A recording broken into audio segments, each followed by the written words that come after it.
Ito po ay naitapik ko na po dito. Kaya lang nung mag-recall po ako ng mga topic ko, isa po ito sa pinakita ulit sa akin ng Panginoon. Kasi nowadays, marami po mga tao po ngayon, it is based only into the ministry, but not on the relations to God. Alam niyo po ba na hindi tayo kumbaga nakapokus lamang sa ministry natin kung wala naman po yung pag-ibig natin at totoong relasyon natin sa Panginoon. It is all nothing. Bali wala po yung ating ministry. Kahit na gumawa ka ng gumawa sa Panginoon, without your relations to God, it is nothing. So bali wala lamang po yung mga bagay niyon. Kaya nga, hindi po tayo po pwede na magsayang ng panahon nang hindi natin alam kung paano po ba talaga yung bagay na dapat natin gawin just for us to be saved, para tayo maligtas. Okay, ito po yung pag-aaralan po natin. At isang bagay din po ito na nireview sa akin ng Panginoon. Nung ako po ay nagpe-pray po ng isang umaga, sabi niya gano'n, tinanong niya sa akin, if I am very sure na maliligtas na ako. So, ang sabi ko sa Lord, through my prayer, sabi ko, Lord, hindi ko rin po sigurado at kayo lamang po ang nakakaalam. Kaya nga, nung ipinakita niya po sa akin ito, nirecall niya po sa akin ito, na hindi lang po pala tayo gawa ng gawa. Amen? Amen. As well as, kailangan natin gumawa. Amen. Naintindihan niyo? Magulo, no? Magulo. Kaya kailangan natin pag-aralan ito. Yung iba kasi, nakapokus lang sa gawa, yung iba naman, ayaw gumawa. So, marami pong advantages at disadvantages doon sa bagay niyo kung hindi natin maiintindihan. Okay? Tingnan po muna natin, umpisahan po muna natin. We are saved by faith. Lahat po tayo, naligtas tayo dahil sa ating mga pananampalataya. At obviously, ito po yung talagang pinakamatibay na pinanghahawakan po natin. Sabi po ng Ephesians chapter 2 verse 8, sapagkat dahil sa kagandang loob ng Diyos, kayo ay naligtas sa pamamagitan ng pananampalataya, at ito'y kaloob ng Diyos at hindi mula sa inyong sarili. So, ibig sabihin, without the grace of God, without sabihin natin kung hindi dahil sa Diyos, baliwala, hindi tayo maliligtas. So sa madaling salita, ipinapakita sa atin ng Panginoon dito, by the grace of God, doon lamang tayo maliligtas. Kaya kahit na sabihin natin na masipag tayo sa paggawa, still hindi pa rin yung nabasihan. Pero tandaan po natin, hinahanapan tayo ng kasipagan din ng Panginoon. Kaya nga maraming nalilito dyan, sabi ng Lord, hindi naman pala sa gawa yung kaligtasan natin. Kaya may pwede pala akong hindi gumawa. Hindi pa rin. Kailangan mo pa rin gumawa. Kasi nagbubunga ang kaligtasan natin ng paggawa pagdating sa Panginoon. It is the faith of man that brings us into the grace of God. Yung pananampalataya natin, yun yung magdadala sa atin, sa ating, para makakuha po tayo ng habag sa ating Panginoon. Amen. No one can be saved by good works. Kahit na gumawa po tayo ng gumawa ng mga mabubuting bagay, hindi po natin ito pwedeng sabihin, bakit? Mabuti naman ako sa kapwa ko, matulungin naman ako, at ako nga talagang laging sumusuporta ako doon sa pamilya ko. I tell you one thing, hindi po yung magiging basihan ng kaligtasan. Dahil sabi po ng Ephesians chapter 2 verse 9, hindi ito po nga ng inyong mga gawa, kaya't walang maipagmamalaki ang sino man. So meaning, kahit na gumawa tayo ng gumawa, in our own way, hindi ito malulugdan ng Panginoon. Sapagkat ang kailangan natin paggawa, it is based upon what God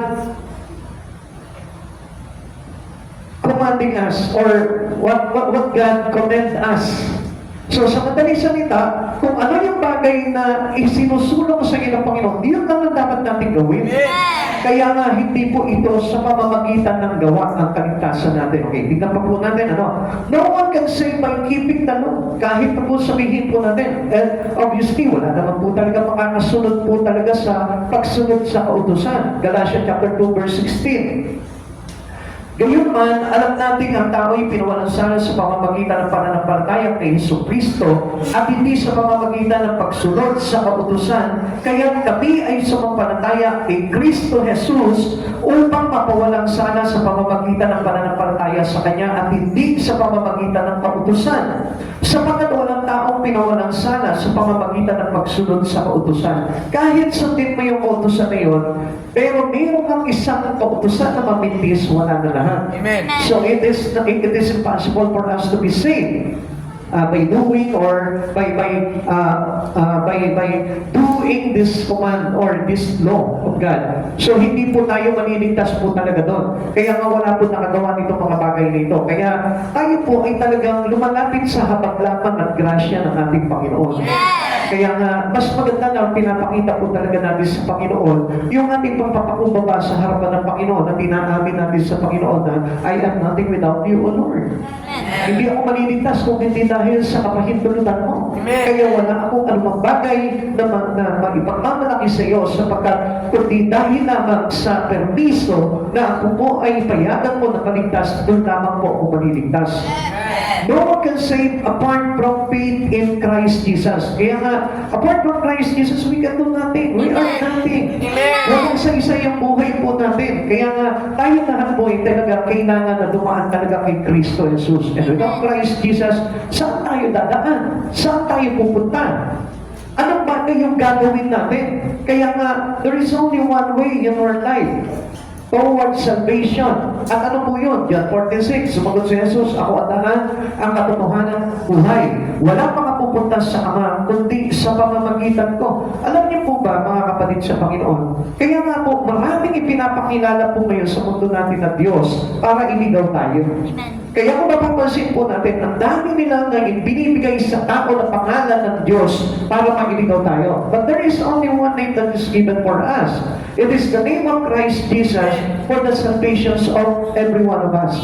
So sa madaling salita po dito, ang ating grasya ay nagmumula kay Jesus sapagkat siya po yung may karapatan na tumubos ng lahat ng ating kasalanan. Siya lamang yung may kakayanan na maglinis ng ating kasalanan. Hindi po ito magagawa ng kung sino pa man po na kinikilala ng tao sa mundo na ito ng Diyos. Kundi si Jesus lamang po sapagkat siya po yung daan, siya po yung katotohanan, siya po yung buhay. Kaya sa Kanya lamang po tayo aasa ng lahat ng mga bagay nito. Salvation is only by only one name. Amen. Sa pangalan lamang po ng ating Panginoong Jesucristo. Now, what is faith? James says, does not save. Ano po ba yung ito pong bagay na ito na pananampalataya na hindi makakapagligtas po sa atin? Kasi marami pong pananampalataya ang tao. Supposed to be, kung mapapansin po natin, akala natin, there is only one faith. Marami pong pananampalataya ang tao. They have faith on self, they have faith on their career, they have faith on their money, their wealth, their richness, they have faith on what we have learned from this world. Amen. Pero there is only one faith na kailangan tayo. And that faith is belong to Christ Jesus. Kaya nga, maraming pananampalataya na hindi nakakapagligtas sa atin. Kaya nga kung makapansin po natin, maraming nakaugalian ng ating mga matatanda. Meron silang pananampalataya na halimbawa, let's say, may karamdaman ka, halimbawa, let's say, pag may karamdaman ka, tapalan ka lang ng ganito, gagaling ka na. So, yung mga faith na yun, sa tao lamang po nila nakuha yun, at hindi po sa Panginoon nanggaling yun. Kaya nga, titignan po natin maigi kung ano po ba yung sinasabi po dito ni Santiago na pananampalataya na hindi makakapagligtas. Unang-una, yung pong pananampalataya na hindi makakapagligtas ay yung sinasabi po nila ganito. Faith that is mere profession does not save. Yung sinasabi lang natin, yung pinanghahawakan lang natin sa sarili natin at hindi yung sinasabi ng Panginoon sa atin. Kundi, kumpagay parang yung pananampalataya na alam natin na sa Panginoon Jesucristo nang gagaling ay hindi lamang ipinapahayag, kundi sinisikap natin na magawa yung bagay na yun.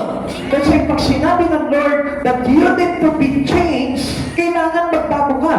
Bakit? Ano ba sabi po ng Biblia? 2 Corinthians 5 verse 17, ang nakipagkaisa kay Kristo ay bago ng linanang. If you have faith in Christ Jesus, you are a new creation. The old has gone and the new has come. So sa madaling salita, there is changes sa our faith in Christ Jesus. Subalit kapag halimbawa, mayroon ka pananampalataya sa Panginoon pero hindi nagdudulot po ito sa iyo ng pagbabago, ang ibig sabihin niyan, it is profession faith. Amen. Yung profession profess faith lamang ng tao po yun. Ipinapahayag niya na may pananampalataya siya kay Kristo, pero wala namang pagbabago. Ano sabi po dito sa mga bagay na ito? Kaya mapapansin niyo, di ba? Marami pong mga Kristiyano hindi gumagawa sa Panginoon. Marami mga Kristiyano hindi naglilingkod sa Panginoon. It is only profess faith. Amen. Sinasabi lang nila yun, binibigkas lang nila yun, pero hindi po totoo na may pananampalataya sila, sapagkat ang pananampalataya ng tao, it make us to work with God. Kaya nga nagkakaroon tayo ng teamwork sa Panginoon eh. Amen. Kaya tayo nagkakaroon ng chemistry with God. At aminin po man natin ang katotohanan, talagang wala po tayo magagawa doon dahil ang pananampalataya ng tao ay pagbabago ng pananaw ng isang tao. Sabi niya po gano'n dito, if a man says, saying that he had faith and had no works, hindi po yun yung faith na makakapagligtas. Amen. Ang faith na makakapagligtas po sa atin, yung pong faith na mayroong kalakip na gawa. Amen. Now, if we look at this, ano po ba yung ina-emphasize po niyan? Yung sinasabi ditong say, meaning we profess. Amen. Sinasabi lamang. Amen. At kahit magsabi ka ng magsabi, I am for Jesus, I am for Jesus, I believe Jesus, I believe in Christ Jesus, my salvation, pero wala namang nagbabago sa buhay mo, still, hindi pa rin po tatanggapin ng Panginoon po yung bagay na yun. Sinasabi mo lang yun. Ibig sabihin, your faith is only professing. Naintindihan mo natin? Amen. Kaya nga, alam niyo mga kapatid sa Panginoon, hindi lamang po sinasabi yung pananampalataya natin, kundi kailangan nalaki pa po natin ang gawa itong mga bagay na ito. This is a profession without evidence of salvation. Na kapag wala po pala tayong ginagawa, upon our faith in God, ang ibig sabihin po pala nito, wala pong ebidensya na tayo ay may kaligtasan na. Sabi ko nga po kanina sa inyo, yung salvation make us work with the Lord. Amen. Yung ating kaligtasan, magtutulong po iyan ng paggawa natin, pagtatandem po natin ng Panginoon. Yung pakikiisa natin sa mga bagay sa ating Panginoong Jesucristo. And this is how salvation expresses through our work with Jesus. Kaya nga mga kapatid sa Panginoon, let's say, halimbawa, may problema ka, minsan mga kapatid sa Panginoon, if you tell us, or if you tell the Lord that I am believe in Him, at still hindi mo ginagawa yung mga bagay na karapat-dapat, still hindi po pananampalataya ang tawag doon. It is a wrong faith. Amen. At yung pong faith na yun ay hindi po iyan makikita sa taong talagang niligtas na ng Panginoon. Amen. Sapagkat niya, obviously, pag ikaw iniligtas ka ng Panginoon, in return to the goodness of God that is done for you, ikaw mismo gagawa ka. Amen. Halimbawa, yung tao na lang, halimbawa, itong tao na ito ang nagdala sa iyo sa Panginoon at na-realize mo pala na ang laki pa na ng bagay na ginawa sa iyo ng tao na ito para maligtas ka at mabago ka. In return to Him, anong gagawin mo? Hindi ba papasalamatan mo siya? Amen. At kapag halimbawa may problema siya, tutulungan mo siya? That is obviously how we work. Ganun po yung bagay na yun. O halimbawa, let's say, sabihin na lang, tinulungan ka ng kapitbahay mo. Yung time na naman problema ka, tinulungan ka ng kapitbahay mo. At pagkatapos ngayon, nung nakita mo ngayon na itong kapitbahay mo na ito, may problema, anong gagawin mo? Para sa buhay mo. Diba? So, ibig sabihin, it is in gratitude spirit. So, walang pasasalamat po yun. Ungrateful to God yun. Amen. So, sa madaling salita, kaya pala tayo gumagawa sa Panginoon dahil niligtas ka na ng Panginoon. At hindi ka gumagawa sa Panginoon dahil gusto mo maligtas. Naintindihan niyo po? Uulitin ko po. Kaya ka pala gumagawa sa Panginoon dahil niligtas ka ng Panginoon. At hindi ka gumagawa dahil gusto mong maligtas. So, ganun po ang ibig sabihin po nito, that salvation expresses the word for the Lord. Yun po yung ine-express po ng kaligtasan. Sabi po ng Santiago chapter 14 verse 17. Chapter 2 verse 14 to 17. Mga kapatid, ano ang pakinabang nang sabihin ng isang tao na siya'y may pananampalataya, ngunit hindi naman ito naging pinapatunayan Ngunit hindi naman niya ito pinapatunayan sa gawa. Maliligtas pa siya sa ganoong uri ng pananampalataya. Halimbawa, may isang kapatid na walang maisuot at walang makain. Kung sasabihin ninyo sa kanya, patubayan ka nawa ng Diyos, magbihis ka at magpakabusog, ngunit hindi naman ninyo siya binigyan ng kanyang kailangan, ano ang silbi niyon? Gayon din naman, patay ang pananampalatayang walang kalakip na gawa. Simple parang ganito lamang po yan. Halimbawa, nakita, gugutom yung katabi mo. Sabihin mo, mamaya papakainin ka ng Diyos. Faith, professing faith. Amen. Pero, kung halimbawa, ikaw na nga yung nakapansin ng bagay na yun, so meaning, you're not get used by God Amen. through your faith in Christ. Ikaw mismo, alam natin sa kasulatan na kapag ka mayroon nagugutom, pakanin mo. So sa madaling salita po, ikaw na mismo, at hindi na po natin kailangan pa sabihin na ang Lord ang magpapakain sa iyo. So, ibig sabihin po nito, parang napakalaking kabulagan po nitong bagay na ito eh. Not supposed to be, you learn from God, you are saved by God, but still, bakit hindi mo magawa sa Kanya yun? At bakit kailangan ipag-pray mo siya? Lord, mamaya pakainin mo itong tao na ito. Pagkain lang yun. Kaya-kaya mong ibigay sa Kanya yung pagkain. Hindi naman buhay ang hinihingi niya eh. Hindi naman kaligtasan, no. Kung kaligtasan talaga yung hinihingi niya, ibig sabihin, you must direct into the Lord. Amen. Naintindihan mo natin? Everything a man says in faith must be provided by action. Lahat ng bagay na sasabihin mo, kailangan may kalakip na gawa. Halimbawa, sinabi mo, Lord, paglingin ko lang kita, maglingkod ka, kailangan. Lord, mananatili ako sa iyo. Kailangan manatili ka sa Panginoon. Put an action into your faith in Him. Halimbawa, sinasabi mo, God will provide. Paano magpo-provide ang Lord? Eh, hindi naman ang Lord na nagpo-provide sa iyo. At hindi ka umaasa na ipo-provide ng Lord yung bagay na yun. Kaya hindi niya napapansin, bakit ba ang tao? Mas pina-priority nila yung kanilang trabaho instead of prioritizing God into them. Come on, listen to this, people of God. Anong mapapala ng isang tao? Kung halimbawa, let's say, siya yung gagawa ng bagay para sa kanya, ano yung silbi ng iyong pananampalataya sa Panginoon? Kaya naman po, hindi maintindihan po ng tao po ito, sapagkat yun na po yung nakagisnan po natin. Na kailangan na tayo po ay talaga magpagal sa mga pangangailangan po natin. And obviously, hindi niyo po alam kung ano po yung nangyari sa creation. Yung fall of man, hindi po natin napansin po yun, na kung bakit po tayo nagtatrabaho ngayon dahil sa sala nito si Eva Tadan.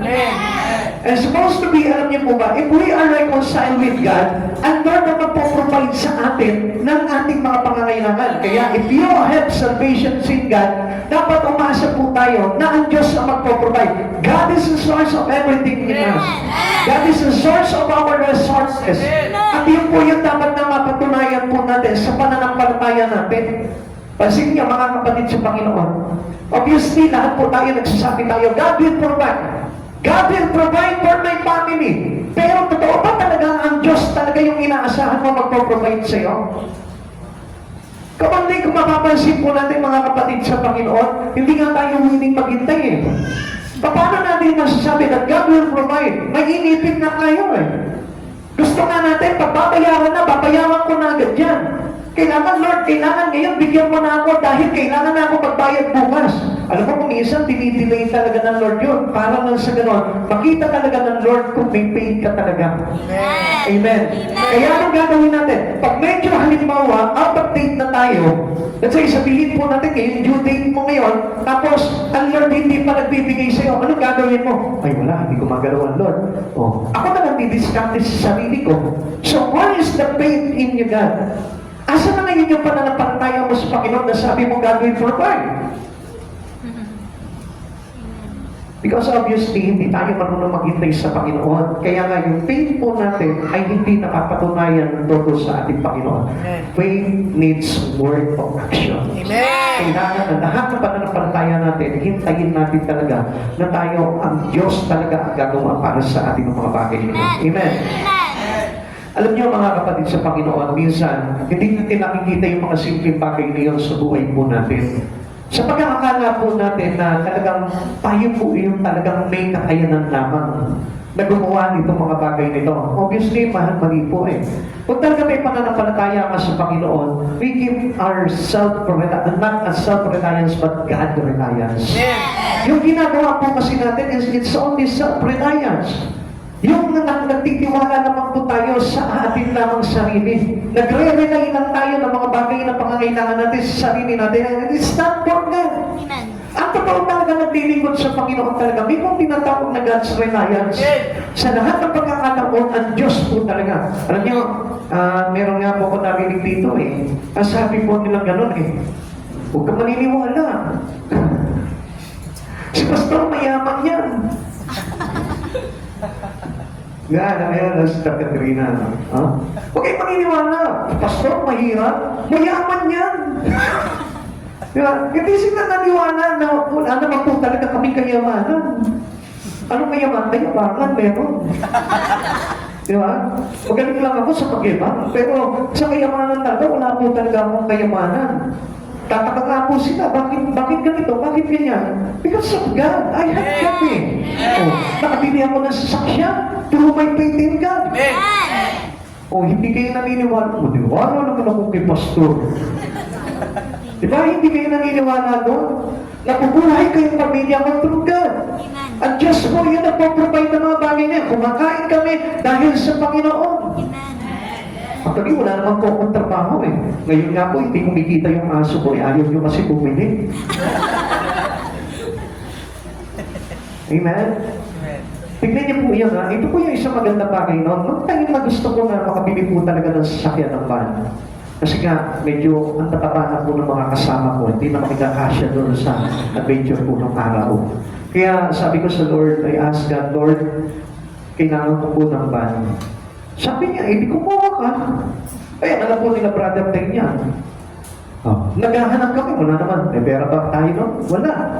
Wala kami. Wala kami talagang pambili. Pero naghahanap kami, nakikipagtawaran na lang kami, wala pa kami. And then, later on, makikita po ninyo. Nung meron po kami nakitang Starex, yun nga po, ginrap na po namin yan. So, ang Diyos ang nagbigay ng down payment po namin yan. At sa loob po ng 2 years, inulugan ko po yan. Wala naman po akong trabaho, nakapaglugan ko. At alam niyo po ba, sa biyaya ng Panginoon, dahil po doon sa aso ng mga binibenta ko, na-provide po yun. Amen. At ito yung pinaka-magmamangha kayo. Noong time na matapos ko ng bayaran po yan, yung Starex na yan, yung po pagbebenta ng aso, wala na. Ano mararamdaman nyo doon? Ha? So, ibig sabihin, pinrovide lang talaga ng Lord sa akin yun. Amen? Amen. At hindi po yung instant. Naiintindihan niyo po? Kaya nga sabi nila, mayaman si Pastor. Anong yaman ko? Mayaman lang. At yun po, yung gusto po na ipakita po sa inyo. Kung talagang gusto niyo po talaga na talagang mabuhay yung faith niyo po sa Panginoon, why don't you try God? Ang Lord po yung talagang magbibigay sa atin talaga ng mga bagay na yun. Come on, kapatid sa Panginoon, siguro hindi po kayo naniniwala, ano po. Pero, I swear to God, ang Diyos po talaga ang nagkaloob po nun. Kaya nga mga kapatid sa Panginoon, gusto ko po na maniwala po kayo sa Lord. Okay, maniniwala sa akin, sa Lord kayo maniwala. Baka mamaya testingin niyo po yun eh. Kung wala ka namang pananampalataya sa Lord, hindi mag-work po sa inyo po yun. Amen? Makita niyo ng action yung bawat faith po ninyo. Amen? Halimbawa, let's say, mahirap ka ngayon. Umasa ka sa Panginoon, Lord. Naniniwala ako, Lord, na ikaw yung magpo-provide na pangangailangan namin. Hindi. Kaso nga, sa simula lamang, initially obedient lamang po pagdating sa Panginoon. And then later on, wala na yung kanilang pagtitiwala sa Panginoon. Kaya nga, huwag niyong asahan yung mga bagay dito sa mundo, asahan niyo ang Panginoon. Amen. And that was our action, faith in God. Mamaya, halimbawa, paid po ng tao. Halimbawa, nagtatrabaho ka. Mamaya magkakapera ako. Siyempre, may sweldo ka. Paid ba yun? Hindi paid mo ang tawag, no? Ang paid po talaga, yung wala ka naman trabaho, wala kang pinagkakakitaan, pero makikita mo, may pinoprovide ang Lord sa'yo. So, huwag nyo itong gagamitin yung faith nyo. Faith po yun. Tawag doon. Amen? Amen. The profession of faith shows no fruit of faith. Yung mga bagay na, yung mga mananampalataya na nagsasabi lamang, o yung parang pinoprofess na lamang yung sinasalita lamang po nila, yung kanilang pananampalataya. Walang bunga po yung pananampalataya, no? Amen. Kaya nga, tayo po mismo, pag-iingat po tayo sa ating pananampalataya. Baka yung mga pananampalataya po natin ay hindi po talaga magdulot po talaga sa atin ng maganda at kaligtasan. His professed faith produces no word. Kung bagay hindi kasi niya ginagawa, yung mga sinasabi ng Panginoon. Alam niyo, if you believe in God, you must rely on His Word. Amen. Whatever God says for us, yun ang panghawakan po natin. Pero if it is not written on the Bible, huwag mo panghawakan yung faith na yun. Amen. Kasi ang faith po natin, nagagaling po sa salita ng Diyos at hindi sa salita lamang ng tao. Amen. Sinabi ng tao, pagpapalain ako. Sabi ng kapitbahay ko, bukas kapag ni-likes ko to, pagpapalain na ako. Di ba? Ang sino man mag-likes nito, mag-share nito, bukas may pagpapala na siyang darating. Pero kinalaman sa faith natin yun. Naintindihan niyo po? Amen. Our faith is only on Christ Jesus.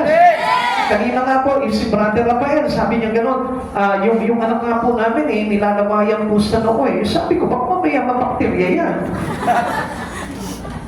So hindi po yun yung faith. Amen? Amen. Kaya nga yung faith po natin, just rely into God. Amen. Like speaking kindly to the hungry but not feeding them, wala po yun. Kaya nga kung halimbawa, let's say, sinasabi nyo, lingkod ako ng Diyos, kailangan it will manifest into your life. Makikita sa pagkatao mo talaga yung pagiging lingkod mo. Dahil yun nakabasing yung pananampalataya mo sa Panginoon. O halimbawa, let's say, sinasabi mo, may pananampalataya ka pero patuloy ka naman parang bothered ka palagi sa mga problema mo. So, ibig sabihin, hindi po talaga faith po yun. So, pagka ang faith natin sa Panginoon, kung mapapansin po natin, dapat nakikita po natin yung sinasabi talaga ng kasulatan. Ang sabi po ng kasulatan, huwag kayong mabalisa. Do not be worried. No anxiety. So, ibig sabihin po nito, if you have faith in God, kahit marami kang babayarin, kahit marami kang problema sa buhay, hindi ka mag-worry. Bakit yun ang sinabi ng Biblia? And supposed to be what work will do for you. Ano po ngayon yung dapat mong gawin na action po doon? Ano ba yung sinabi doon? Huwag kayong mabalisa sa halip, hingin ninyo sa pamamagitan na panalangin may pasasalamat. Yun po yung action faith natin. Amen. Manalangin na may pasasalamat. So, ibig sabihin, hindi pa pwede na mananampalataya ka lang sa Panginoon, tapos wala naman po yung sinasabi ng Lord na gagawin mo, hindi mo ginawa. Naintindihan po natin? Amen. We all know that verse, di ba? Amen. Lahat po tayo, alam po natin i-quote po yung verse na yun. Amen. Alam natin sabihin yun, alam natin i-post sa Bible yun, pero ang totoo, nagpe-pray ka pa. Nagpapasalamat ka ba sa Panginoon? Kaya anong nangyari sa'yo? Every time na may problema ka, worry ka. Every time na may problema ka, balisang-balisa ka, natatalanta ka sa buhay, natatakot ka. Bakit? Kasi hindi ka nag-pray eh. Hindi ka nagpasalamat sa Panginoon eh. The only thing that you need to do, even though without any answer from the Lord, still pray and thanks and thank God. Amen. Ganun po yung dapat natin gawin. Hindi yung, kailangan ibigay muna sa akin ng Lord yung kinakailangan ko bago ko mag-pray sa Kanya at magpasalamat. No. Not to see is to believe. Believe first and then you will see. Kaya nga kailangan po na kung ano po yung hakbang na dapat na pinagagawa sa inyo ng Panginoon para mangyari sa inyo yung bagay na yun muna po yung dapat natin gawin. Amen. Kaya nga dapat po na makita po natin yung bagay na yun na sinasabi sa ating Panginoon. Faith that produces work is faith that live. Yung pong mayroong pong yung pananampalataya na mayroong kalakip na gawa, yun po yung naglalagay sa atin para tayo'y mabuhay. Amen. Abraham trusted God, and it moved him to obedience. Come on, people of God. And I want you to listen on it. Pag ikaw po mayroon kang pananampalataya sa Panginoon, mayroon kang tiwala sa Panginoon, yan ang maglalagay sa iyo para sundin ang Panginoon. Your obedience is based upon your faith. Your obedience is upon with your trust in God. Amen. Doon po nakasalalay yung iyong pagsunod. Kaya nga kung wala kang tiwala sa Panginoon, wala kang pananampalataya sa words of God, huwag mo nang isipin na makakasunod ka sa Panginoon. Sapagkat ang basihan po talaga ng pananampalataya ay mayroong kalakip na paggawa. At ano yung paggawa na yun? It is your obedience to God. Yung marunong ka sumunod sa sinasabi ng Panginoon. Pag sinabi ng Panginoon, believe in me and I will do it for you. Mananampalataya ka sa Panginoon, pero marami pong tao, I believe in God, but I can't do it alone, without God. Kaya kong gawin ito. No, hindi ka na makakagawa ng wala ang Panginoon sa buhay mo. Kaya nga po ito si Abraham Dahil tiwala siya sa Panginoon, may pananampalataya siya kay Yahweh. Kaya anong ginawa niya? Yun yung nagtulak sa kanya para maging obedient siya sa Panginoon. Anong ginawa niya? His faith produced works and known as the friend of God. Kaya siya tinuring na kaibigan ng Panginoon.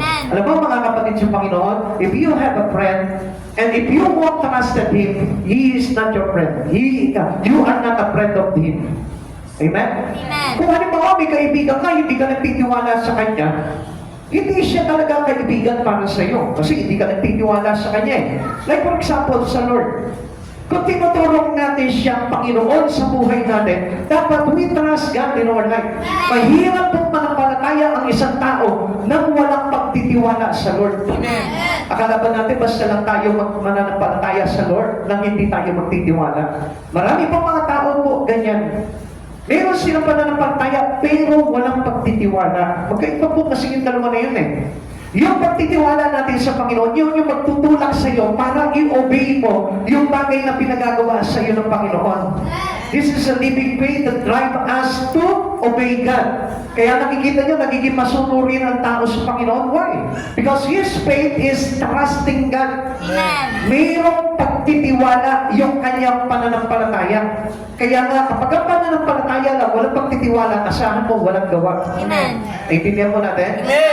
So, dalangin po sa Panginoon na maintindihan niyo yung bagay na yun, sapagkat hindi lahat ng pananampalataya ay totoo. At ang totoo pananampalataya lamang ay yung mayroong pagtitiwala. Kaya yung mayroong pagtitiwala ng pananampalataya ay naglalagay sa kanya para gumawa at sumunod sa ating Panginoon. Santiago chapter 2 verse 21 to 24. Hindi ba't ang ating amang si Abraham ay itinuring ng Diyos na matuwid dahil sa kanyang mga gawa nang ihandog niya sa dapana ang anak niyang si Isaac?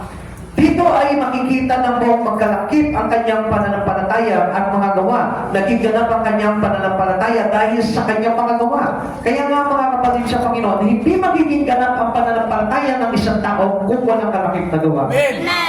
Sinasabi mo, may pananampalataya ako sa Lord. Mamaya pagpapalangin ang buhay ko. Pero hindi ka nag-church. So, doon pa na makikita na natin, meron ng delikadong bagay doon. Alam na natin na may doubt na yun. Bakit hindi ka nag-church halimbawa itong araw na ito? Ba't hindi ka nag-church kung talaga may pananampalataya ka? Pastor, marami po kasi kaming ginagawa. Then, you lose your faith in Him. You won't trusted God in you. Kaya nga hindi ka nakapag-obey sa sinabi ng Panginoon na lagi po nating huwag kaliligtaan ang pagsamba, ang pagtitipon. So, ibig sabihin yun, yung iyong pananampalataya, obviously pananampalataya lang, it is professing word for you. That won't give trust into God. Kaya hindi tayo gumagawa at hindi sumusunod sa mga bagay na pinapagawa sa atin ng Panginoon. Okay, tuloy po natin verse 23. Natupad ang sinabi ng kasulatan, si Abraham ay sumampalataya sa Diyos at dahil dito siya ay itinuring ng Diyos bilang matuwid at tinawag siya kaibigan ng Diyos. 24. Diyan ninyo makikita ang itinuturing na matuwid ng isang tao dahil sa kanyang mga gawa at hindi dahil sa pananampalataya lamang. Kaya nga, yung ating pananampalataya walang kalakip na gawa.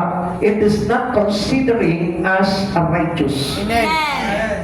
Hindi ka ituturing na matuwid ng Panginoon kung yung pananampalataya pananampalataya mo sa Panginoon ay hindi mo nilalakipan ng action. Kaya kapag nanipanataya ka sa Panginoon, even though you have sick, you have problem, you have a big mistake in life, still continue pa rin yung iyong pagsamba sa Lord. Continue pa rin yung paggawa mo sa Panginoon. Dahil we trust God na kapag kahit ako'y may karamdaman, o din ako dumalo ko ng pagsamba sa Panginoon, gagaling ako. And this is how we trust God. Ano sabi po ng Panginoon? Gusto mong gumaling, ipatawag mo yung mga matatanda kapag napatungan ka ng kamay nila, ibabangon ka sa iyong karamdaman. No, kapatid sa Panginoon, ang daming sinasabi ng Biblia, pero iilan lamang ang sinusunod po natin. Kaya nga, ang ibig sabihin nun, ang trusted to God. Wala tayong pagtitiwala sa Panginoon. Minsan natatakot po tayo dahil wala na tayong makain sa buhay po natin. Kristiyano ka, pero natatakot ka na baka hindi na kami kumain. Dahil wala akong trabaho, wala kaming pera. Eh, asa ng Lord, the source of everything in you? Hindi niyo po ba napansin? Ano po sabi ng Panginoon kung ang ibon, ang mga maya, hindi sila naghahasik, pero pinapakain sila ng Panginoon. Binubusog sila. Higit ka pa sa isang ibon. Amen? Amen! Ibon lang siya. Ikaw naman ibon. Leader ng ibon. Ibon lang siya, pero pinapakain siya, binubusog ng Panginoon. Ikaw tao ka, special creation. Amen. Kaisa ka ni Kristo. Galing ka kay Kristo. Amen. Pero hindi ka nagtitiwala na hindi ka gugutumin ng Panginoon. Abraham's faith with works also followed offering to God. Ano yung nangyari po dito? Pansinin nyo. Mga kapatid sa Panginoon, sagiin lamang po natin yung inyong offering sa Panginoon, ano po, para mag-isip po tayo kung talaga may pananampalataya kayo. Si Abraham, anak ang pinagbabasihan dito. But still, hinandog niya yung kanyang anak, even though he knows that he has only one son. Amen? Amen. Iisa lang yan eh. Eh, ang pangako, Pastor, meron siyang anak sa iba. Okay, listen to this, people of God. Ano sabi po sa kanya ni Yahweh?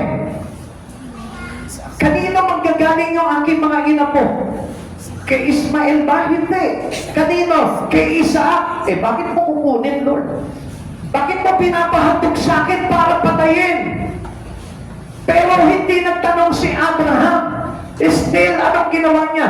He trusted God and it made for him obey God. Amen. Yun yung nagtulak sa kanya para gawin po yun. Ngayon mga kapatid sa Panginoon, tingnan nyo. Minsan yung offering natin sa Lord, natatakot tayo. Pastor, pangbayad ko na lang ito. Kaya nga hindi po tayo pinapasper ng Lord. Pastor, ito na lang, ipamasahin na lang ito. Pagkain na lang namin ito. Last meal to, Lord. Last meal. May intindihan mo na ako dito, Lord. Come on. Sinusubok ng Lord yung faith mo, hindi mo mabitawan yung bagay na yun. Natatakot ka, baka maglakad ka na lang pauwi. Natatakot ka, baka wala ka na maipakain sa pamilya mo. Natatakot ka, baka wala ka ng pamasahin kinabukasan. But I tell you one thing, ano ba yung pinangako ng Diyos kay Abraham? Na yung kanyang mga inapo ay manggagaling. Kanino? Kay Isaac. Sino magmamana ng lahat ng bagay kay Abraham? Hindi si Ismael, si Isaac. Eh bakit si Isaac yung i-offer, hindi na lang si Ismael? Naintindihan niyo po? Amen. Eh di parang pag in-offer ko si Isaac, putol na yung pangako sa akin, Lord. Si Lord ang nagpangako kay Abraham. Si Lord ang puputol din dito sa tingin po ninyo. Okay, mga kapatid sa Panginoon, yan ko lang yan. Si Lord yan ang nangako sa iyo na pagpapatain ang buhay mo. Si Lord ang nangako sa iyo na obedient follows blessing. Amen. Si Lord ang nagsabi sa iyo, if you obey the voice of the Lord, the blessing will overtake us. Amen. Tapos puputulin ng Lord yun dahil last money mo na yan for your meal today. Tapos puputulin ng Lord dahil pag-tuition na lang ng anak mo yan. Come on, people of God, if you trust God, hindi ka magda-doubt doon sa pinagagawa sa iyo ng Panginoon. If you are truly obedient to God, alam mo kung talagang ito ba yung talagang bagay na ang pinagagawa sa inyo ng Lord.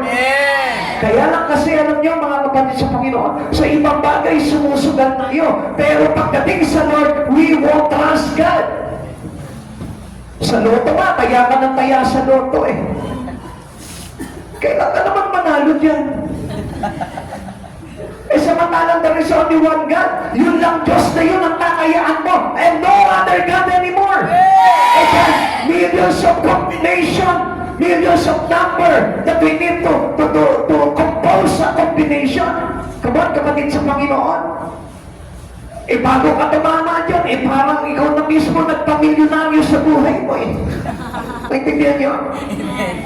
Eh baka mamaya, abutin ka ng 50 years old, 70 years old, hindi ka pa tumatama dyan. Tungkama ka nga dyan, mamamatay ka na. So asa na po yung ating trust sa Panginoon? Kaya nga mga kapatid sa Panginoon, if you trusted God in your life, hindi ka matatakot. Pag pinagawa sa iyo ng Panginoon ng isang bagay, willing ka na ikaw maging obedient ka. Bakit? Because you trust God. Amen. Sino tayo para hindi magtiwala sa Panginoon?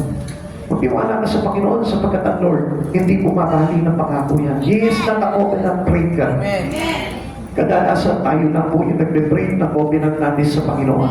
All agrees faith in Christ make us different. Tandaan nyo, pag may totoong pananampalataya ka sa Panginoon, ito yung magpapakita sa iyo na ikaw ay iba na talaga. Bakit? Faith changes a person. Kaya nga ano sabi ng 2 Corinthians chapter 5 verse 17?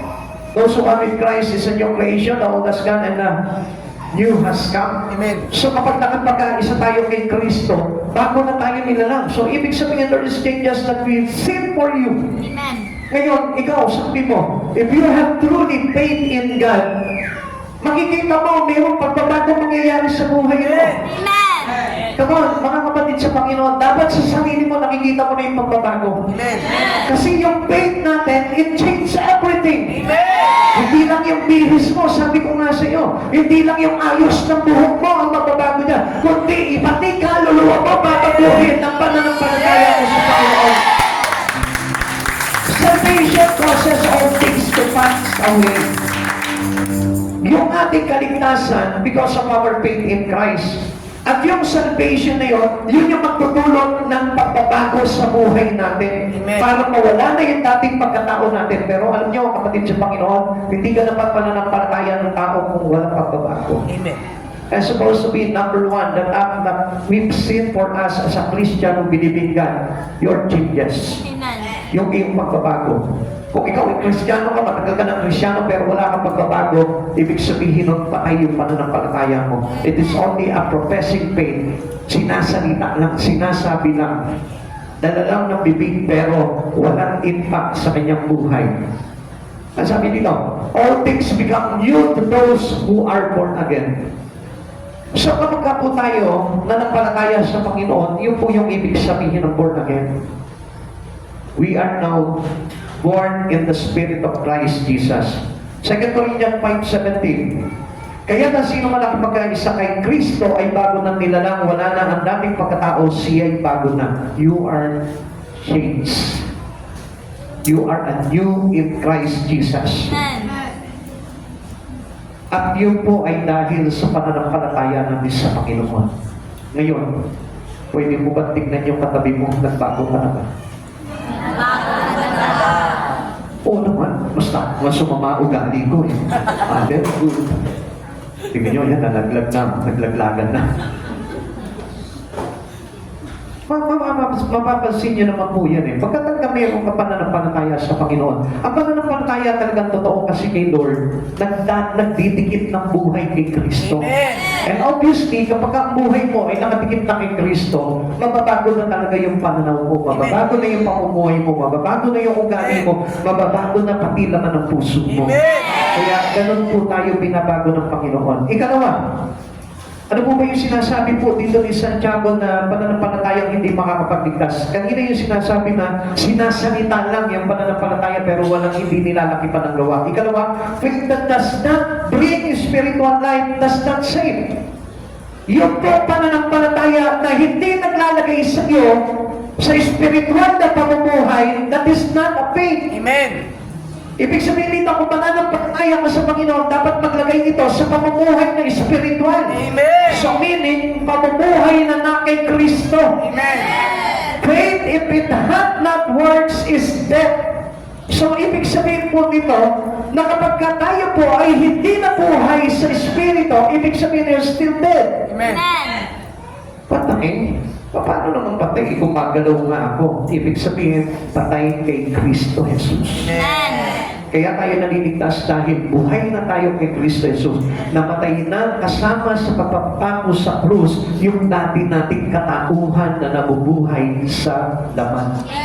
Naintindihan po natin? Now, tingnan po natin mga kapatid sa Panginoon. If a person still hate to serve God, this is a dying faith. Amen. Kung halimbawa, tatakot tayo na paglingkuran ng Diyos sa buhay natin. Natatakot po tayo na laging igugol yung buhay natin sa mga bagay sa Panginoon. Still, you're living on flesh.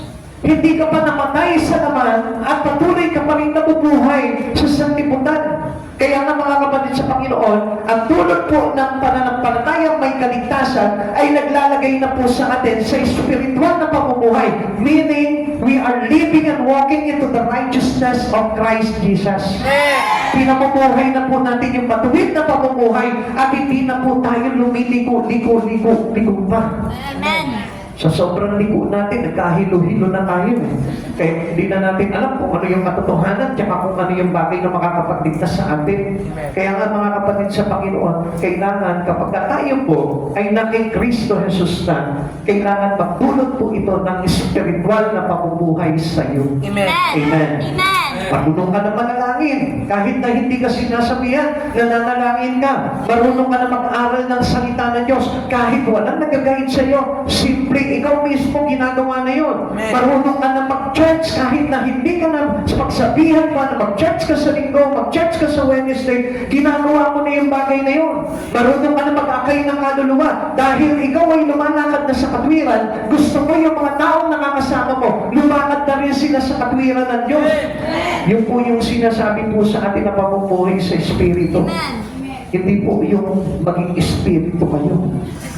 Amen? Baka mamaya kailangan mo maging Espiritu ka. Sasabay ka pa sa araw ng mga patay. Binubuhay kang pilit ng Lord. Ikaw naman, gusto mo naman maging kabilang ka sa mga araw ng mga patay. Ang pananampalataya na hindi naglalagay sa tao sa espiritual na bagay, ang ibig sabihin po niyan ay hindi makakapagligtas sa kanya. Amen. Sabi po ng Santiago 2 verse 17 to 18, gayon naman patay ang pananampalataya walang kalakip na gawa. Ngunit ang nagsasabi, may pananampalataya ka at may gawa naman ako. Ipakita mo sa akin kung paano maaari magkaroon ng pananampalataya nang walang mga gawa. At ipakikita ko naman sa iyo ang aking pananampalataya sa pamamagitan ng aking mga gawa. Now, tingnan niyo po mga kapatid sa Panginoon, gawa tayo ng gawa. Gawa tayo ng gawa. Pero, ang tanong dito, namumuhay ka na ba sa Espiritu? Kahit na tumulong ka ng tumulong sa kapwa mo, if you walk and live into the righteousness of God, still that was nothing. Bali mo na. Mag-church ka man na mag-church, mag-church ka man na mag-church, pero wala namang impact yung buhay mo into the righteousness of God, bali wala. Amen. Kaya nga kahit na maglingkod tayo na maglingkod sa Panginoon, pero wala naman tayo sa katwiran ng Panginoon, still nothing pa rin. Amen. Bali wala pa rin. Kaya nga ang hinahanap talaga ng Panginoon is walking into the righteousness of God. And this is how we show God that we are all living into the Spirit of God. Amen. Kasi yun yung sinusunod natin eh. Yung katwiran na ng Diyos at hindi na katwiran ng mundo. Hindi na katwiran natin, kundi katwiran na ni Hesus Kristo. Kaya kapag sinusunod po natin ang Biblia, mga nakasaad po dito, ang ibig sabihin nun is walking into the Spirit of God already. Amen. At hindi lamang po yung basta nakapag-church na ako, walking in the Spirit na ako, mali. Kailangan yung mayroong nababago na sa buhay natin. Amen. At yung pagbabago na yun na dapat makita sa atin is yung paglakad natin sa katwiran ng ating Panginoon. Biblically based na po ang buhay natin. Amen. Amen. Yun po yung buhay po na talagang buhay na pananampalataya, yung paglilingkod natin sa Panginoon ay makikita mo nagdudulot ng katwiran mula sa Panginoon. Amen. Kaya nga kapatid sa Panginoon, kung halimbawa kayo naglilingkod kayo sa Panginoon, pero hindi naman nagdudulot ng katwiran ni Kristo yon, ang ibig sabihin yun, it is a serving God with your flesh. Only on flesh. Magkaiba po yung mga bagay niyo, huwag po kayong madaya po doon. Pero mga naglilingkod na sa pamamagitan lamang ng kanilang laman. Meron naglilingkod sa pamamagitan naman ng Espiritu. Kaya nga, kung mapapansin po natin, yung pagkakaiba po nito, the difference here, kaya hindi po natin makikita po yung basta-basta, kundi makikita po natin yan sa kanilang mga ginagawa. At ano po yung ginagawa po nila? Yung isa nakabase lamang po sa laman, pero yung isa nakabase sa Espiritu. Yung isa nakabase lamang po sa mga sinasabi ng sanlibutan, pero yung isa nakabase sa sinasabi ng Biblia. Doon po makikita yung pagkakaiba na yun. Ako na. Nasa inasal na yun. Napansin niyo rin, ano? Baka mamaya mapasigaw dito si Brother Sebastian dito. Guys, please! Kata niya, nasa inasal siya. Tuloy po natin. This faith, tignan nyo, hindi pa mano, binubusog na tayo ng Panginoon. Kasi alam ng Diyos, wala kang ulam pa mamaya. O, yun na, pinalanghap ka na ngayon. Kanin na lang ang kulang mamaya niyan. Okay. This faith is a counterfeit.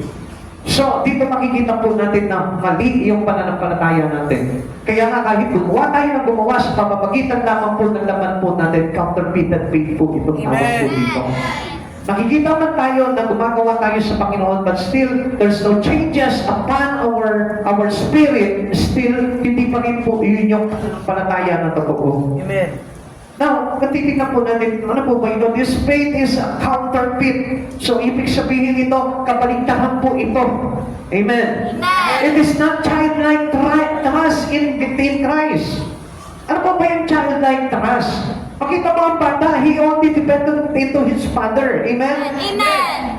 Nakadepende lamang po siya sa kanyang nanay, sa kanyang tatay. At kapag yan hindi pinakain ng tatay, hindi makakakain yan. Amen. Kapag hindi pinagatas ni nanay yan, hindi makakapagatas yan. Amen. So ganun po yung kailangan ng Lord, na trust natin sa Kanya. Alam natin, hindi ako kakain kung hindi dahil sa Lord. Amen. Eh hindi, di ba yung iba nagmamalaki? Magaling yata ako, kaya malaki ang sweldo ko. Eh kung hindi dahil sa Panginoon, eh paano kung halimbawa pinilay ka ng Lord, makapagtrabaho pa kaya? Kaya nga kapatid sa Panginoon, lahat ng bagay na meron tayo, dapat po yan ipinagpapasalamat natin sa Panginoon. Alam natin na bunga po yan ng ating Panginoon. Amen. Kaya wala tayong maipagmamalaki doon, sabi nga po. At ang ang salvation po natin ay hindi galing sa ating mga gawa, kundi dahil sa habag ng Diyos sa atin. Ganun din po yun. Kaya ka nakakapagtrabaho, kaya ka maraming pera, kaya ka maraming kayamanan, kaya ka malakas, kaya ka matalino, kaya ka nakakapag-aral. It is because of the grace of God. Eh sino ngayon tayo para magmalaki sa Panginoon? Lord, nag-aaral kasi ako, kaya hindi kita mapaglingkuran. Lord, nagtatrabaho, kaya hindi kita mapaglingkuran. Then tell me, where is your faith in God? May trust ka ba sa Lord talaga? Hindi mo ba alam na lahat ng bagay na meron ka galing sa Lord yan? Kung bakit pinagpapala ka financially dahil sa Lord yan?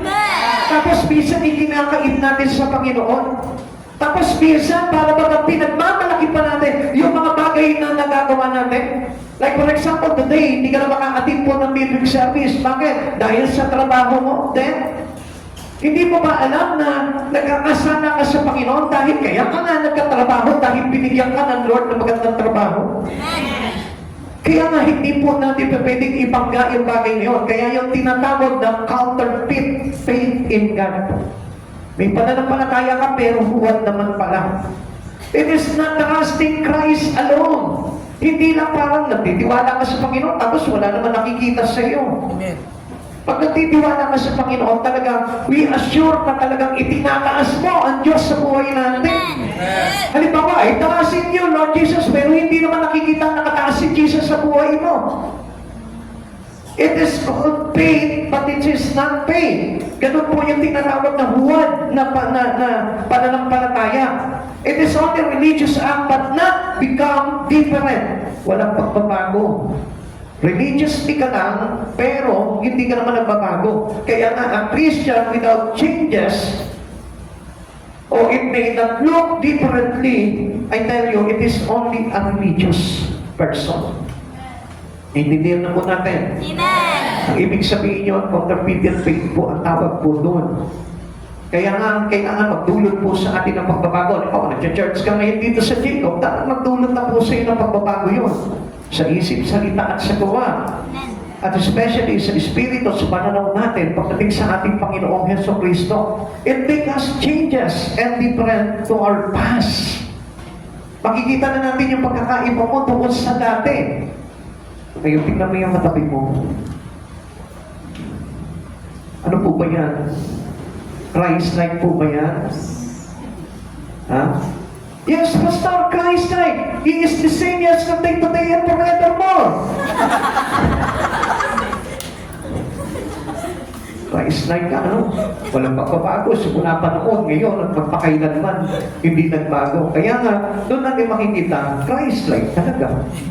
Pero yung nga lang, hindi po katulad ng kay Christ, yung kabutihan, kapanalan, kapangyarihan niya hindi talaga pumupupas. Samantalang tayo, ano ang hindi nagbabago sa atin? Yung ating lumang pagkatao. Kaya nga, yun yung dapat na baguhin po natin sa buhay po natin. Para lang sa gano'n, we cannot have a faith that is counterfeited to the true faith. Amen? Amen.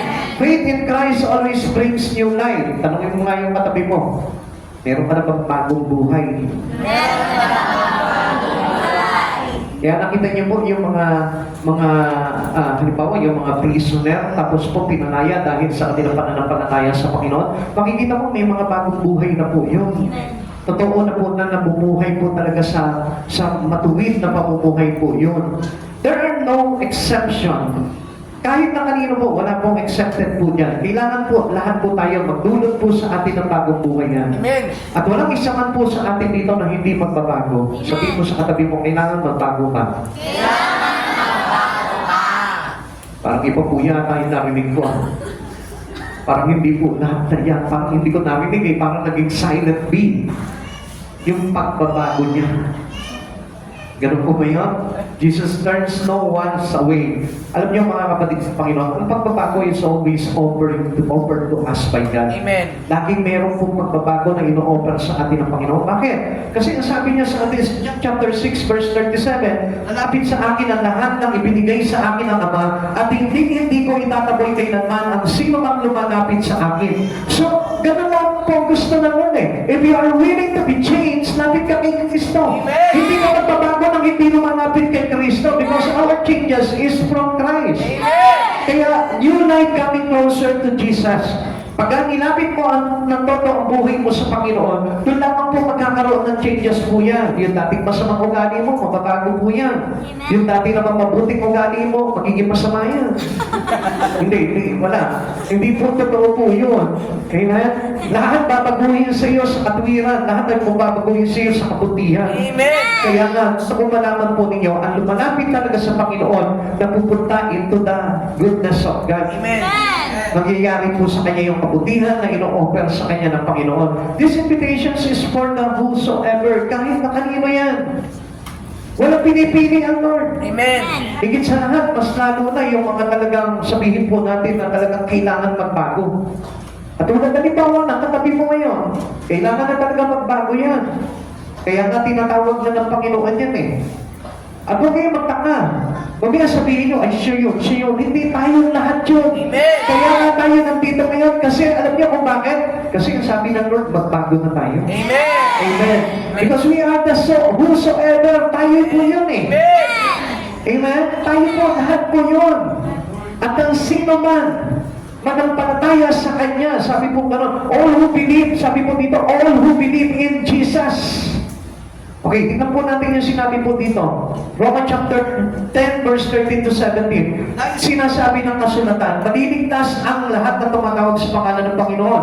Paano naman sila tatawag sa Kanya kung hindi sila sumasampalataya? Paano sila sasampalataya kung wala sila napapakinggan tungkol sa Kanya? Paano naman sila makakapakinig kung walang nangangaral sa kanila. At paano makakapangaral ang sino man kung hindi siya isinugo? Listen, kapatid sa Panginoon. Kaya po pala merong nangangaral para sa ikapagbabago natin.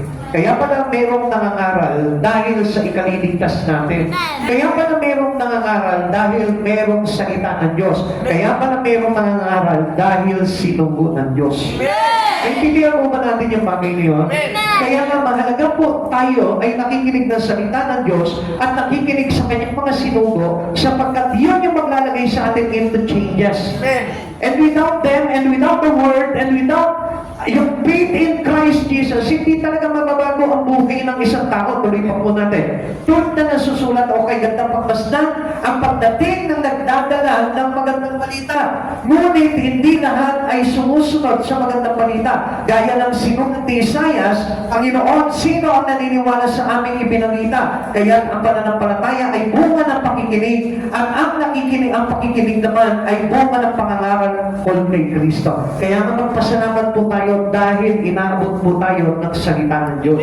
At sa pamamagitan ng kanyang mga isinugo na nangangaral po sa atin, doon po tayo magkakaroon ng pananampalataya sa Diyos na maglalagay sa atin sa pagbabago para tayo po ay magkaroon ng kaligtasan. Ikatlo, ano po yung pananampalataya na hindi makakapagligtas na sinasabi po sa atin dito po si Santiago? Yung pananampalataya that is merely intellectual agreement does not save. Ano po ibig sabihin dito? Yung ginagamitan lamang ng karunungan. Faith that use intellect. So hindi po yun yung talagang totoong pananampalataya na kailangan sa atin ng Lord. Kaya nga, kung mapapansin po natin, mas mainam yung pananampalataya ng isang tao na kahit walang pinag-aralan, pero nananalig ng sobra sa Panginoon. Kasi alam niyo, marami po nananampalataya sa Panginoon, but the only use is intellect. Kaya ang nangyayari po dito, his faith is not a real faith in Christ. Dahil ang pananampalataya po natin ay naglalagay po sa atin into humility. Amen. Naglalagay po sa atin para tayo magpakumbaba. Amen. Amen. Faith is not just know God. Hindi lang kilala mo ang Lord. That is intellect. But you should be doing God. Ginagawa natin yung sinasabi ng Panginoon. Amen. Kaya nga, kung kilala mo lang ang Diyos, hindi po yun yung real faith. Pero anong dapat po na makita sa atin doon? Yung ginagawa mo ng buong pananampalataya, yung sinasabi sa iyo ng ating Panginoon. Hindi ba yung para lang, kailangan ko ba ng palataya dahil yun daw ang kaligtasan eh. So, ibig sabihin po noon, hindi po totoong pananampalataya yun. Dahil ang totoong pananampalataya sa Panginoon, even though hindi magpunga sa iyo ng kaligtasan, is still mananampalataya pa rin sa Panginoon dahil Diyos siya. Amen. At dahil kilala mong Diyos siya, even though kahit hindi magtulong sa iyo ng kaligtasan, mananampalataya ka pa rin. Amen. Amen. Alam niyo po ba kung anong ibig po sabihin dito? Kaya ako nananampalataya sa Kanya. Wala akong magagawa. Kasi, yung kailangan ng pananampalataya sa Kanya para maligtas ako. Hindi po yung gano'n. Kundi yung pananampalataya natin sumusunod at gumagawa sa kalooban ng ating Panginoon. Sa Santiago chapter 2 verse 19, sumasampalataya ka na ang Diyos ay iisa, di ba? Mabuti naman, ang mga demonyo man ay sumasampalataya rin at nanginginig pa. So kaya nga dito natin makikita po, no? Sa una pa lang pinapakita sa atin na kailangan nila nakipananggawa. And then, hindi lamang sinasabi, sabi mo gano'n sa atin. So, sa madaling salita pala, hindi lang basta tayo nananampalataya, kundi kailangan mayroong tayong banal na pagkatakot talaga sa Panginoon. Amen. Kaya nga, yun yung nagpapago ng buhay natin eh. That will put us into a big changes. Kasi tignan niyo po, kung wala kang takot sa Panginoon, gagawin mo pa rin kung ano yung gusto mo. At hindi masusunod yung kalooban ng Diyos sa mga ginagawa mo. Bakit? Kasi nakadepende ka lang sa sarili mo. Amen. At yun yung faith mo, based upon your intellect. Naintindihan natin? Amen. Kilala mo lang ang Lord sa buhay mo, pero nakadepende ka sa sarili mo. And that is not a good thing. Amen. Kaya mga demonyo, kilala rin po ang Panginoon nanginginig pa po sila. So, ibig sabihin po dito, pag sinabing intellect way, kilala mo ang Diyos na tagapagligtas, but still, hindi po tayo nagsasabit at nagsusuko ng buhay sa Kanya. Intellect faith. Ano po ba yung intellectual faith? Ang ibig sabihin po niyan, a person who has never submitted themselves and live according to his ways. These people know what the Bible teaches but are dismissive of it. Anong ibig sabihin nito?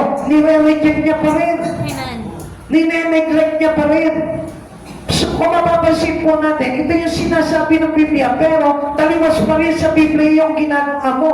They know the right words but never back them up with any action. Dapat pag ito yung sinabi ng Bible, ito yung gagawin mo. At hindi ka tataliwas dito sa bagay nito dahil ito yung sinabi at ito yung tagubilin sa atin ng Panginoon. Kaya nga mapapansin po natin, pag intellect, alam niya yung nakasaad sa Biblia pero hindi niya naman ginagawa. Yun po yung tinatawag na intellectual faith. Amen. Alam niya kung ano yung matuwid na nakasaad sa Bible, pero hindi yun yung ginagawa niya. Anong ginagawa? Yung sa sarili niya. Amen. Alam niya na totoo ang salita ng Diyos, pero hindi yun ang ginagawa niya. Ang ginagawa niya, yung gusto niya at maibigan niya lamang. So that was intellect faith. Sa pag-asa niya na kaya niyang gawin ng isang bagay na hindi sumusunod sa salita ng Diyos. Intellectual faith po ang tawag doon. Amen. Kaya nga si Satan doon po nahulog eh. Dahil sinunod niya yung gusto niya at hindi yung gusto ni Yahweh. Kaya si Lucifer po, he is a servant of the God Most High, but still, ano nangyari? Nalaglag siya dahil yung sarili niya ang sinunod niya at hindi yung pinapagawa sa kanya ni Yahweh. Amen. He is only a worshiper and not a God. Pero ang gusto niya mangyari sa buhay niya, maging God siya, katulad siya ng mga Diyos. Pero hindi naman po iyon ang talagang pagkakalikha sa kanya. And then it's the same with us today. Kung ano yung bagay na pagkakalikha sa atin ng Panginoon, we are walking through accordingly doon lamang po sa pagkakalikha sa atin ng Panginoon. Kaya nga, we must know it. Hindi na basta alam natin, kundi dapat yun gawin po natin. Amen. Believing the facts is not necessarily faith. Yung pong naniniwala tayo sa katotohanan, actually hindi po yun ang katotohanan talaga na may pananampalataya ka. Sapagkat lahat naman po talaga ay naniniwala, kaya nga ang mga demonyo takot kay Kristo eh. Dahil alam nila na si Jesus Christ is the Son of the Most High. Alam nila na Diyos si Kristo, alam nila na makapangyarihan Diyos ang ating Panginoon. Demons believing there is one God. Alam nila na iisa ang Diyos. Pero anong ginawa po nito si Satan? Sinubok pa si Jesus. Takot siya kay Yahweh, pero si Jesus, sinubok niya. Natatandaan niyo nung sinubok siya sa ilang? Amen. He knows that Jesus is the Word, but still, he met Jesus through the words. Amen. Naintindihan niyo po yun? Amen. Isa, ganun din po tayo. We know Jesus is the Word, but still, we don't believe in the words. Kaya nga mga kapatid sa Panginoon, kilala natin si Jesus, pero hindi tayo sumusunod. Kaya nga mga kapatid sa Panginoon, ito po yung nagbibigay po sa atin ng maling pananampalataya. They tremble when they think about it. Kapag naiisip lamang po nila na ito si Jesus, yung kataas-taasang Diyos, doon pa lamang po nakakaramdam na po sila. Amen. Kaya nga kapatid sa Panginoon, alam niyo, mas maganda po yung meron tayong banal na pagkatakot sa Panginoon. Bakit? Kasi yun yung magtutulak sa atin para sundin natin ang kalooban ng Diyos sa buhay po natin. Amen. Their acceptance of the fact does not help them. Kaya nga, kahit na tanggapin natin yung katotohanan na ito yung katotohanan, hindi pa rin makakatulong sa atin yan kung hindi natin ipinamabuhay yung katotohanan. Kailangan maging kaisa po tayo ng katotohanan. We are one with the truth and not against with the truth. Amen. At kailangan po natin na talagang ipabuhay talaga yung katotohanan kay Jesus at hindi tayo contradicted with the truth. Amen. One can agree, sabi dito, with the facts of the gospel and be lost. Mayroon pa mga nananiniwala, maayon po sa salita ng Diyos, pero still, ano nangyari? Di sila naliligtas. Bakit po kaya? Anong problema po kaya doon? Kasi hindi nasunod sa kanila yung kalooban ng aming Panginoon. What's in mind, forget, but If in the heart, it is remarkable. Madalas po kasi nakakalimutan po natin yung kalagayan po natin sa harapan ng Panginoon. Amen. Kaya nga kung minsan marami po mga Kristiyano nagmamalaki sa Panginoon because they forget the fact na siya ay alipin ng Panginoon at hindi siya dapat masunod. Amen? Amen. Kaya kayong pananampalataya natin, it is submitted to our God. Kaya tayo nagiging obedient sa Panginoon. Kaya tayo nagsusuko ng buhay sa Panginoon. Kaya tayo nagiging close sa Panginoon. Dahil mayroon tayong dinidisregard na sa sarili natin. Amen. We need to disregard everything on us. On our own self. Amen. Kailangan disregard mo yan. Yun yung mga bagay na pinagmamalaki natin sa Panginoon. Kaya nga hindi tayo makalapit na todo sa Panginoon eh. Nakakalimutan natin na without God, we can do nothing. Amen. Nakakalimutan po natin yung mga bagay na yun. Na kailangan tayo po isang ayon po palagi sa mabuting balita ng ating Panginoon. Amen. At yun lamang po yung alam natin na makapagdudulot ng kaligtasan sa buhay po natin. Amen. Awit 51, verse 10 to 11. Sabi po dito ni Haring David, isang pusong tapat sa aking likhain, bigyan mo o Diyos ng bagong damdamin. Sa iyong harapan, huwag akong alisin ang espiritu mo ang paghariin. Ang sabi ni David, sa iyong harapan, huwag mo akong alisin ang espiritu mo ang paghariin. Come on, kapatid sa Panginoon. Sa oras pa nito, ang naghahari sa iyo ang Panginoong Jesucristo. Sa oras nito, ang naghahari pa sa puso mo si Lord. Sa oras nito, ang naman ba ng isipan mo, ng puso mo, ay si Kristo Jesus. Tignan mo, kapatid sa Panginoon, sapagkat the Spirit of God motivate us to do things in God. At yun po yung dapat na malaman po natin. Dahil baliwala ang lahat ng bagay sa atin. Kung tayo po mismo ay hindi po talaga susunod sa ating Panginoon. Intellectual assent is not really faith. Pag sinabing intellectual assent, yung ibig sabihin nyo parang hindi tayo umaayon. May nananampalataya ka nga sa Diyos, pero hindi ka naman maayon sa mga bagay na pinagagawa niya, especially if it is against your desire or your own wanting. Kung ano yung bagay na gusto mo, pero parang nakukontra ito ng Panginoon, hindi tayo umaayon doon. At yun po yung tinatawag na intellectual assent. It is not really a faith. Amen. Kasi kung halimbawa na say, nilagay tayo ng Panginoon at pinagawa sa atin ng Panginoon nito, but against our will, still we will do it or we will obey it because yun ang gusto ng Lord. Amen. Naintindihan po natin. Amen. Na kahit po, babangga sa pagkatao mo yan, babangga sa pamumuhay mo yan, still gagawin mo kasi yan yung gusto ng Lord eh. Amen. Kaya nga, sabi ko nga po sa inyo, si David, anong sabi niya? Sa iyong harapan, huwag akong alisin. Ang espiritu mo ang paghariin. Kaya nga po, si David po mismo, he is the king. Pero ano sabi niya? He disregard himself as a king. Amen. Dinisregard niya yun. Hindi niya sinabi, hari ako, Lord. Hindi niya sinabi yun, kundi tanggalin mo ako sa pagiging hari. Ang gusto ko, ikaw ang maghari sa akin. Amen. Kasi alam niya, if he not disregard his life, siya mismo i-disregard ng Lord. At dapat na malaman po natin yun.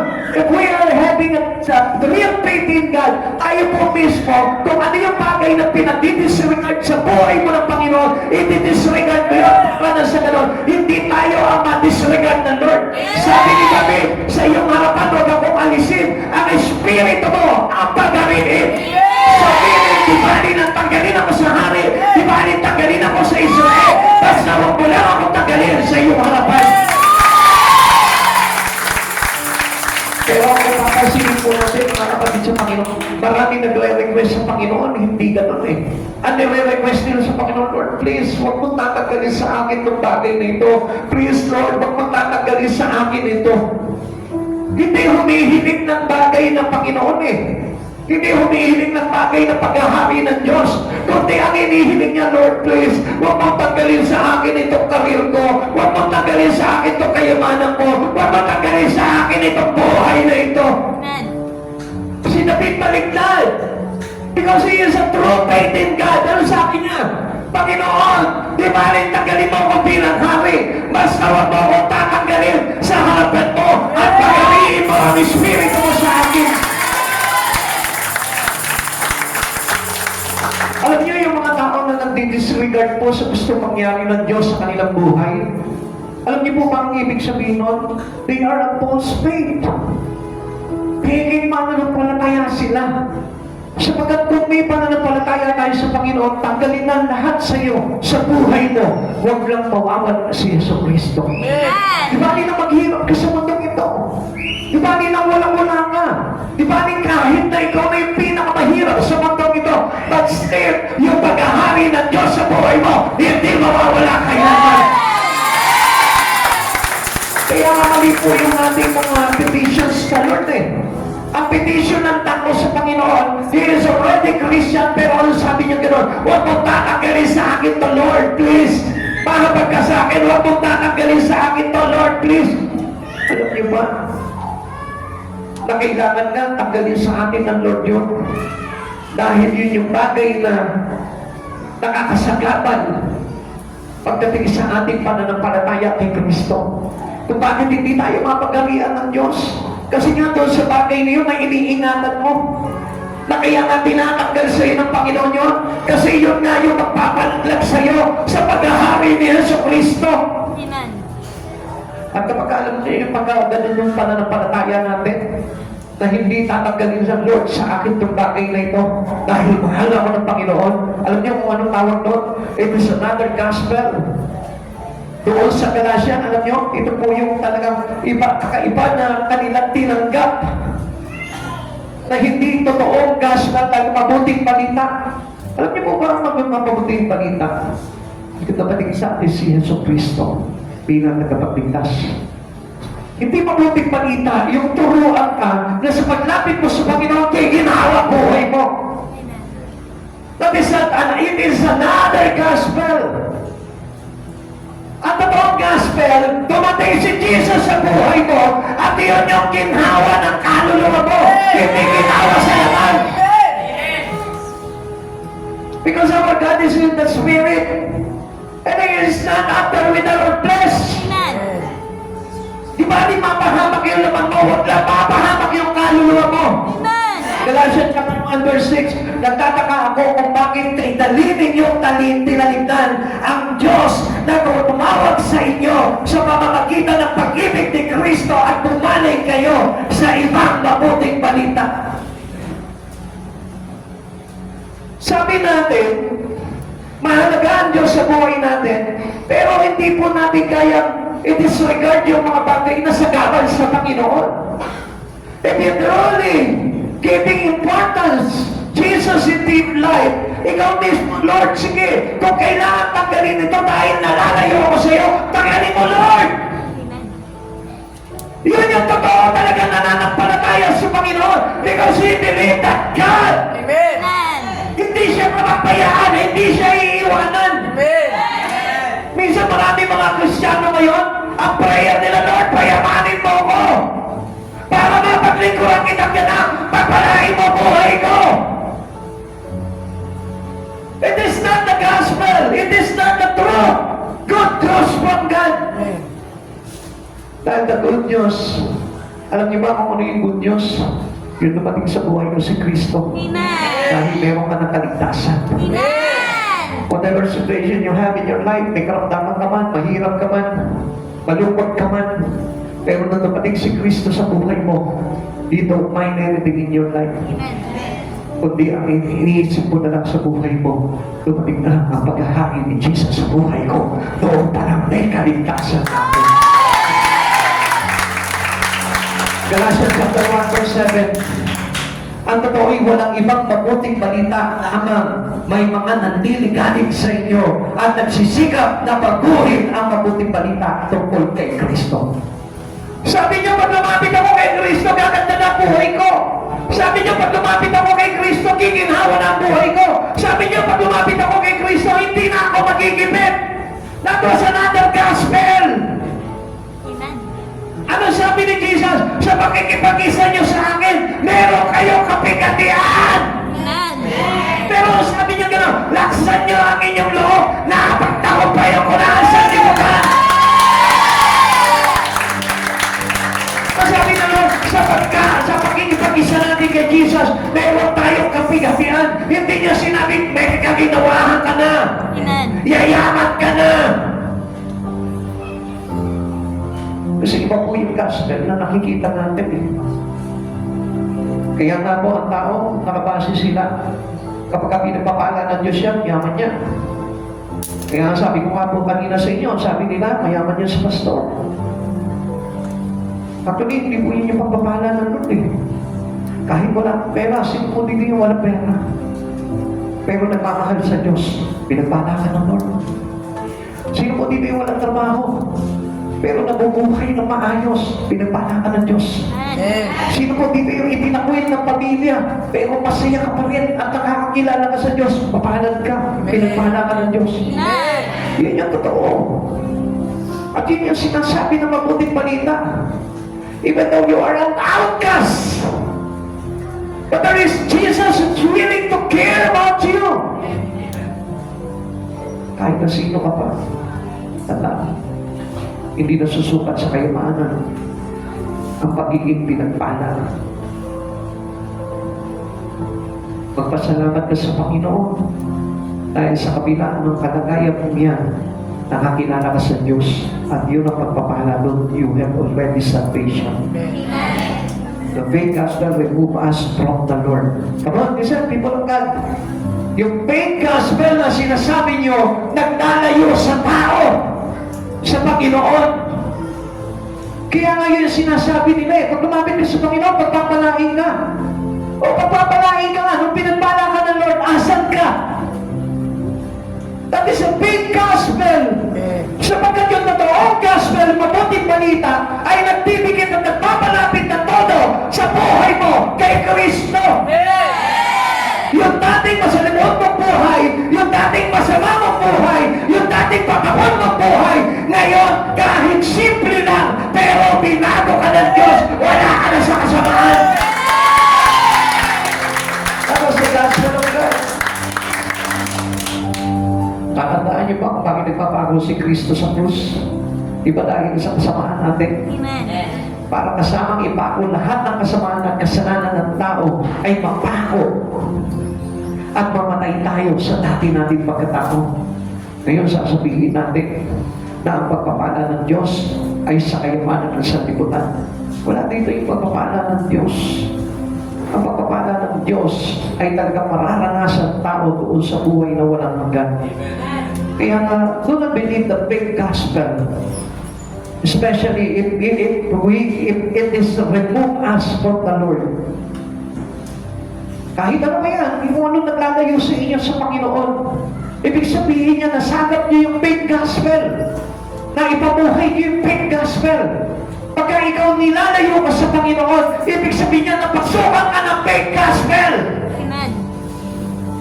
Pero, kahit na mahirap ka, kahit may karamdaman ka, kahit itinakwil ka ng pamilya mo, but still ang buhay mo ay closely and closer to Jesus. Amen. I tell you, you receive the right gospel of salvation.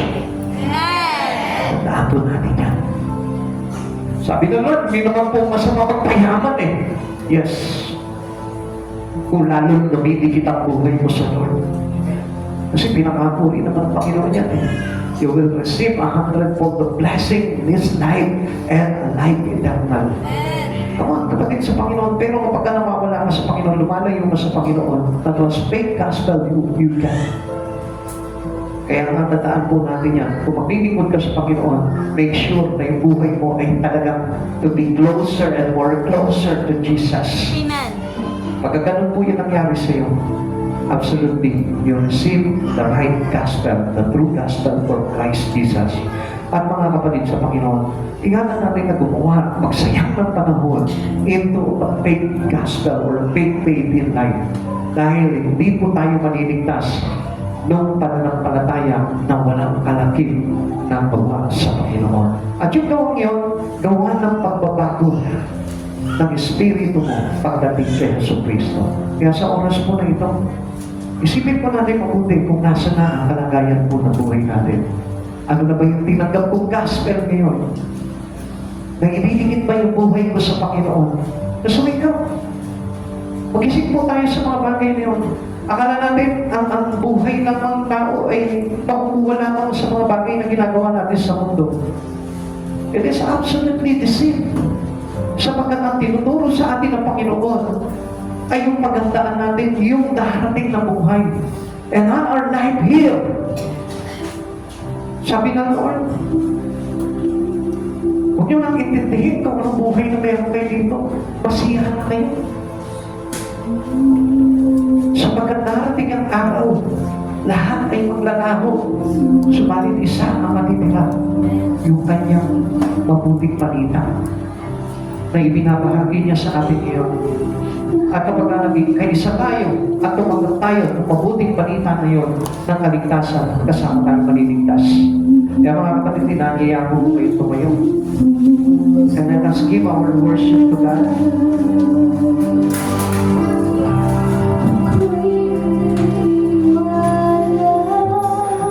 Sa iyong harapan, Panginoon, huwag mo kaming alisin. Ang Espiritu mo, Panginoon, ng pag-ariin.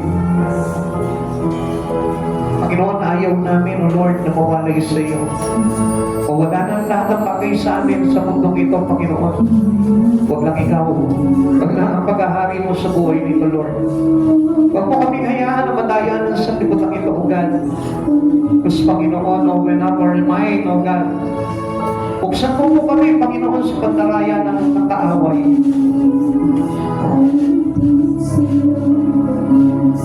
Come on, people of God. You need to realize all these things in us. Kaya ka tinawag ng Panginoon dito para maligtas. Kaya ka tinawag ng Lord, hinirang ka ng Panginoon para maligtas.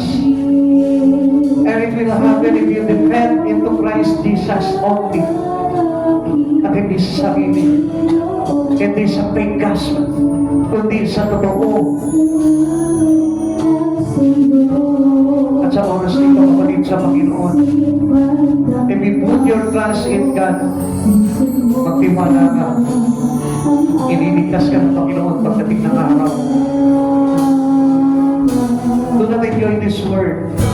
Enjoy the word of God. Do not enjoy this word.